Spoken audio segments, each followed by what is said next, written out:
शिव शक्ति संसार YouTube channel में आपका स्वागत है। आकाशवाणी होने के बाद अब ब्रह्मा जी कहते हैं, नारद सुनो। उस समय आकाशवाणी को सुनकर सभी देवता और मुनि आश्चर्य से इधर उधर देखने लगे। उनके मुंह से एक भी शब्द नहीं निकला। वे अत्यंत भयभीत हो गए। उधर भृंगु के मंत्रों से उत्पन्न गण दोबारा भगाए गए। शिवगण जो कि नष्ट होने से बच गए थे, शिव जी की शरण में चले गए। वहां पहुंचकर उन्होंने प्रभु को हाथ जोड़कर प्रणाम किया और वहां यज्ञ में जो कुछ भी हुआ था उसका और सती के शरीर त्यागने का सारा वृत्तांत शिव जी को सुना दिया। शिवगण बोले, हे महेश्वर दक्ष, बड़ा ही दुरात्मा और घमंडी है।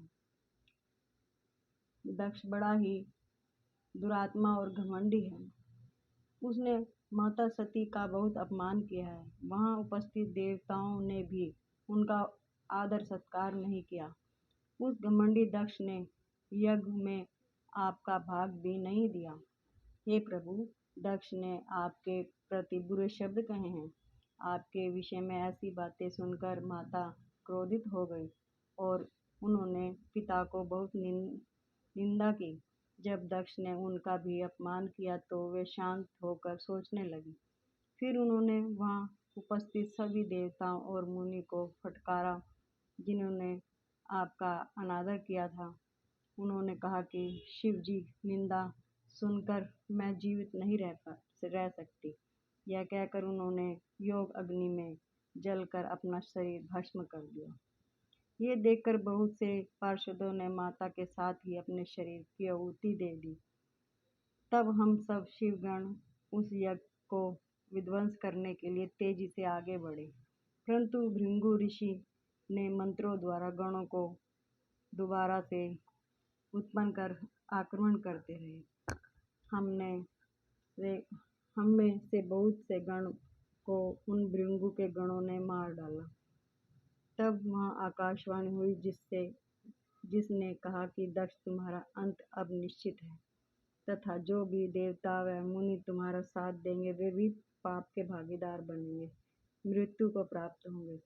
यह सुनकर सभी उपस्थित लोग वहां से चले गए और हम यहाँ आपको इस विषय में बताने के लिए आपके पास चले आए। हे कल्याणकारी भगवान शिव, आप उस महादुष्ट अधर्मी दक्ष को उसके अपराधों का कठोर दंड अवश्य दें। यह कहकर सभी गण चुपचाप हो गए।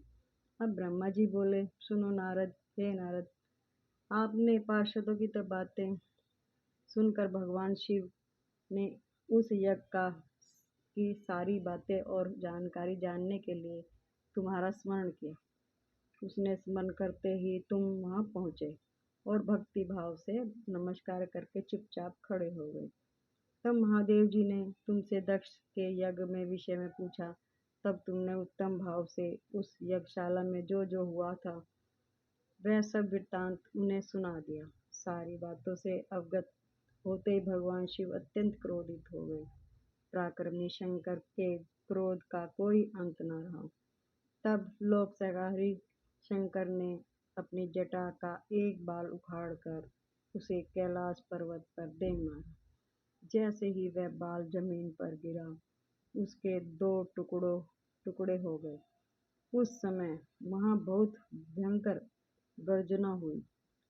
बाल के प्रथम भाग से महापराक्रमी महाबली वीरभद्र प्रकट हो गए, जो समस्त शिव गणों में शिरोमणि हैं। उनका शरीर बहुत बड़ा और भिन्न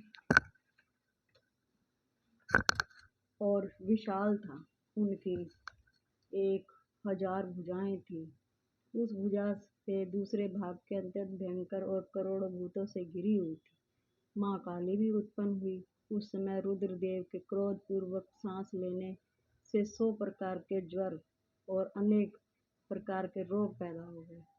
वे सभी शरीरधारी क्रूर और भयंकर थे। वे अग्नि के समान तेज से प्रज्वलित थे तब वीरभद्र और महाकाली ने दोनों हाथ जोड़कर भगवान शिव को प्रणाम किया। वीरभद्र बोले, हे महारुद्र, आपने सोम, सूर्य, अग्नि और को अपने तीनों नेत्रों में धारण किया है। हे प्रभु, कृपा कर मुझे आज्ञा दीजिए कि मुझे क्या कार्य करना है। क्या तुम्हें पृथ्वी के सभी समुद्रों को एक क्षण में सुखाना है, या संपूर्ण पर्वतों को पीसकर पल भर में मसलकर चूर्ण बनाना है? हे प्रभु, मैं इस ब्रह्मांड को भस्म कर दूंगा या मुनियों को जला दूंगा। भगवान, आपका आदेश पाकर मैं समस्त लोकों में उलट पुलट कर दूंगा। आपके इशारा करने से ही जगत के समस्त प्राणियों का विनाश कर सकता हूँ। आपकी आज्ञा पाकर मैं इस संसार के सभी कार्यों को एक कर सकता हूँ। हे प्रभु, मेरे समान पराक्रमी तो कोई हुआ है और ना कोई होगा। भगवान, आपकी आज्ञा से हर कार्य सिद्ध होगा। मुझे ये सभी शक्तियाँ आपकी ही कृपा से प्राप्त हुई हैं।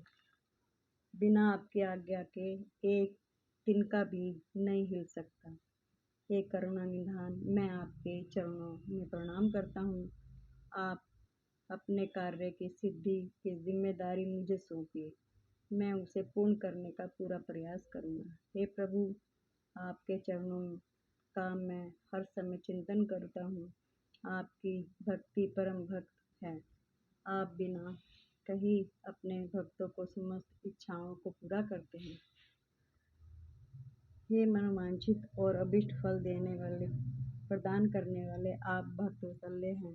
भगवान, मुझे कार्य करने का आदेश दें तथा साथ ही उस कार्य की सफलता का भी आशीर्वाद दें। ब्रह्मा जी बोले, हे मुनिश्रेष्ठ वीरभद्र के ये वचन सुनकर शिव जी को बहुत संतोष हुआ और उन्होंने वीरभद्र को अपना आशीर्वाद प्रदान किया। भगवान शिव बोले, पार्षदों के श्रेष्ठ वीरभद्र, तुम्हारी जय जयकार हो, जय हो। ब्रह्मा जी का पुत्र दक्ष बड़ा ही दुष्ट है, उसे अपने एक बहुत घमंड है, अपने पर बहुत घमंड है। इस समय वह एक बड़ा यज्ञ कर रहा है। उसने उस यज्ञ में मेरा बहुत अपमान किया है। मेरी पत्नी ने मेरा अपमान होता हुआ देखा तो उसी यज्ञ में अग्नि में अपने शरीर को भस्म कर दिया। अब तू सपरिवार उस यज्ञ में जाओ, वहाँ यज्ञशाला में जाकर तुम उस यज्ञ को विनिष्ट कर दो।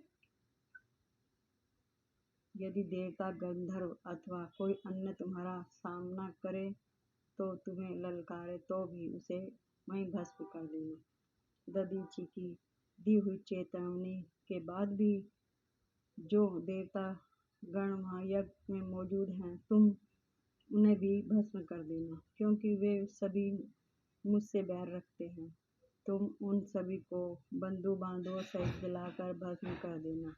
वहाँ कलशों से में भरे हुए जल को पी लेना। इस प्रकार वैदिक मर्यादा का पालन भक्तवत्सल करुणा निधान शिव ने क्रोधित होकर वीरभद्र को यज्ञ का विनाश करने का आदेश दे दिया। बोलिए शंकर भगवान की जय।